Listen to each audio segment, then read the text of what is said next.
Okay, thanks for joining me, class. Today's video is about installing packages. I know many of you have probably done this multiple times, but there's a couple tips and tricks that I want to give to you to help you through the process.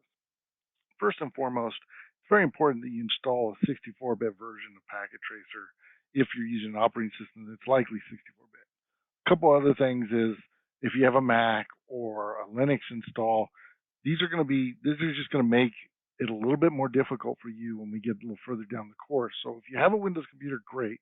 If you don't, you might want to consider having one just for this course and for future Cisco courses. But all the same, it is compatible across the board, and you can use Mac and Linux.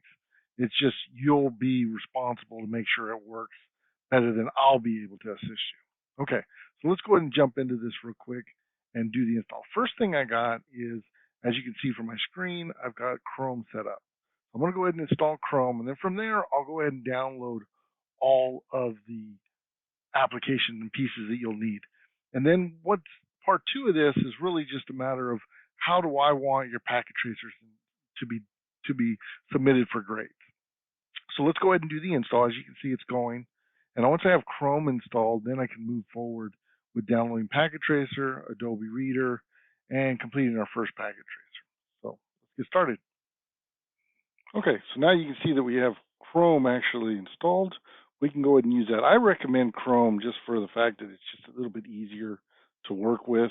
If we're all on using the same browser, then any nuances or issues we might have, we'd all see them. So that's really the reason why I'm kind of pushing for us to use Chrome. All right, so the first thing I want to do is go download Packet Tracer. So I'm going to go ahead and paste the link in here, and then we'll get going.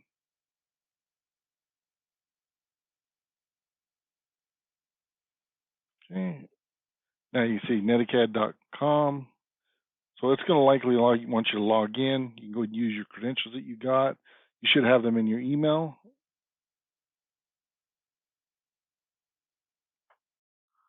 So this is the website that we're going to download. Keep in mind we're going to use the 64-bit version.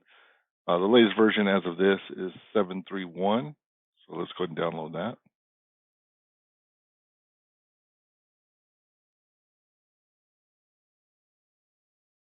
Once that's downloaded, while that's being downloaded, we can go ahead and jump over to Adobe. You need Adobe Reader, so let's see.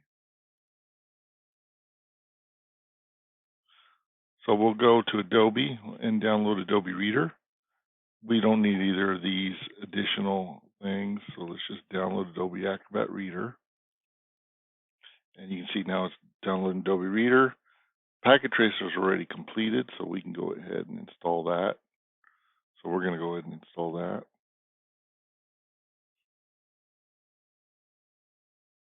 Accept the terms, default location, default name, and your choice.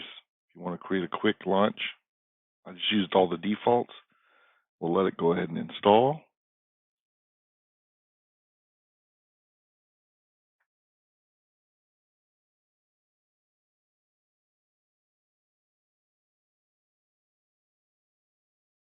Okay. Now we'll go ahead and close it. We will launch Packet Tracer here in a second.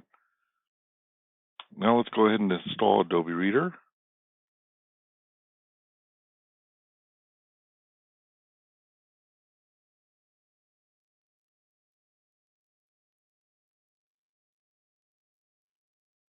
Okay, so once Adobe Reader is installed, we can go ahead and finish that as well. What we have is we have Adobe Acrobat Reader installed. I'm going to go ahead and open it. Okay, class, that completes part one of the Packet Tracer install. As we go through part two, it's going to be how do you submit your actual Packet Tracer, and I'll go through a couple steps on that as well. So again, thank you for taking the time to review the video and make sure your Packet Tracer install is set up correctly.